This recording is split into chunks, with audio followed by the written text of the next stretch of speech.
Masters of the Universe fans, it's the one and only Optibotimus coming at you with another video review. And on today's episode, thanks to the absolutely incredible support of my patrons, Optibotimus Plus channel members, and even those of you that just hit that thumbs up button, we're going to be taking a look at the new Masters of the Universe Origins heroic human, robot, monster, Man-E-Faces. The old Eternian actor himself is finally here in Wave 2 of this line, and is one of my personal favorites. For the package, much like all of them, you got that really nice Masters of the Universe logo. As this was originally released in 2020, that's why you got the 20 logo right up there. But these are just now starting to hit some of the online retailers like Big Bad Toy Store, which is where my set came from. Of course, you got the really nice blister, you got the little dimple right there. There are actually people, and as you can see, you got the robot, or I got the robot there. There's actually people that collect all the different ones with the face being completely random. So there are people that would have 3 of these. One that has the robot face shown here in the package, one that would have the human, and one that has the monster. I mean, that's kind of hilarious if you ask me, but MOTU fans can get a little bit crazy every now and then. But come around here to the back, you got other figures that are in this wave, including Orko, Trapjaw, the fan favorite Scareglow. Absolute gorgeous art up here. I love it. The art on these are above and beyond anything that I would expect. And it continues on with this. And then you can see that the action feature, I guess, is that you can turn his dial and get the different faces. And that's basically what you see up here. Like I said, one of my favorites growing up. So super thrilled to be getting him finally. But for the packaging on Man-E-Faces, that's about it. So without further ado, let's get him out here and see how cool he actually is. Alright guys, so here we have Man-E-Faces opened up and out of his packaging. And as always, he does come with his mini comic. This one is Double Trouble, where Skeletor takes the form of Orko to break into Castle Grayskull and steal the immensely powerful Cordite Crystal, which as you can see, he has it. So, spoiler alert. But for the figure itself, absolutely fantastic. Again, like I talked about, I don't know why, honestly, but Man-E-Faces was always a fun character that I really liked as a kid. Maybe it's just his crazy, weird gimmick. I mean, there's a lot of Masters figures, characters, I should say, that I liked. He's just another one of them. He does come with his gun. I feel like this is fairly small. It is very nicely done up to obviously look like the vintage one, but I feel like it's smaller than it should be. But the figure himself, I'm a little torn on this because you can see that like the yellow, especially here in the arms, you can kind of see it a little bit here. It's not as thick as the molded blue plastic. You can see that this is just painted on why is that so stiff? Oh, maybe that's as far as it goes. But like the flesh tone is just painted on there. This side here is pretty good. This one here, like especially right down there, you can see it's not as thick as it needs to be.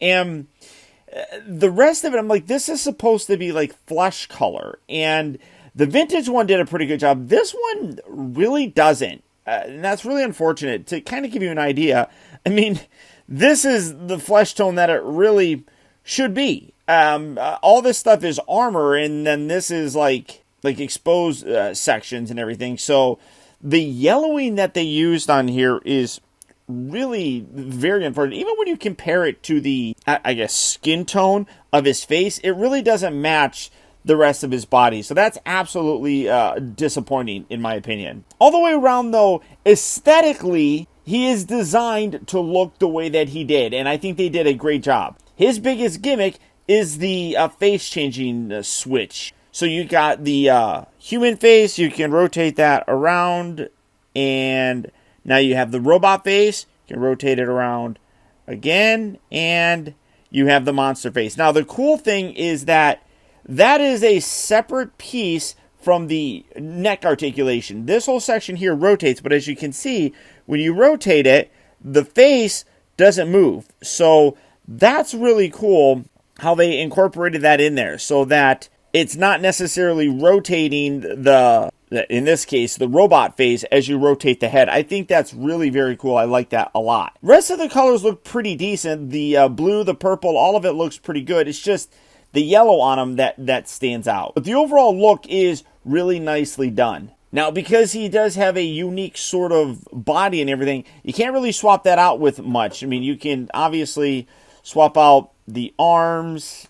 You can pull that out. You can have an armless man right there. You can bring in He-Man's. But, I mean, you can totally see the crazy difference right here, you know, or if you really wanted to. That kind of looks cool. I really like mixing and matching these. I mean, it's kind of neat. I dig that.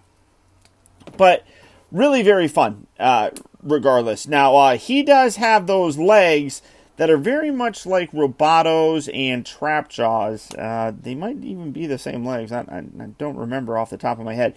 But you got this section, actually I think it is. This piece right here comes down, so it does kind of limit things. So you can't really get him in that more squat pose that we're used to seeing, like these Masters figures, the 5.5 inch thing. I mean, you can definitely do it, but it's not that much of a pose, and then it kind of, you can't really bend it all that forward, so it's more difficult to do. So just having them stand upright is the best thing you can do. Articulation wise, as you can see with the head, it does just swivel left and right. You can rotate it all the way around if you're so inclined, I guess. The arms are on those pin hinge joints, so you get the rotation. You got the hinge and everything. Same thing here. Well, is it? Yeah, the same thing here at the elbow. It does get a little bit limited because of that extra bulk around the elbow, but you still pretty much get a 90-degree bend there at the elbow itself, so that's still pretty decent. The rotation, the hinge forward and back at the wrist, waist rotation, you can also rip them in half, I think. Can I? I just jazzed them. There we go. Then you got the ball joint section down here for the hips. You can kind of rotate it a little bit, not much, but the main rotation comes down here at the hinge for the knee as well. So pretty much all the same articulation with the exception of the fact that you don't have a ball joint for the neck. So you can't really get him looking down. So he always is stuck looking up like that. It's not bad by any stretch of the imagination. The worst part about the figure, I think, is the coloring. I'm really not happy with how it turned out. I'm happy that I have the figure, don't get me wrong, but it's not as impressive to me, I feel. It doesn't look as great.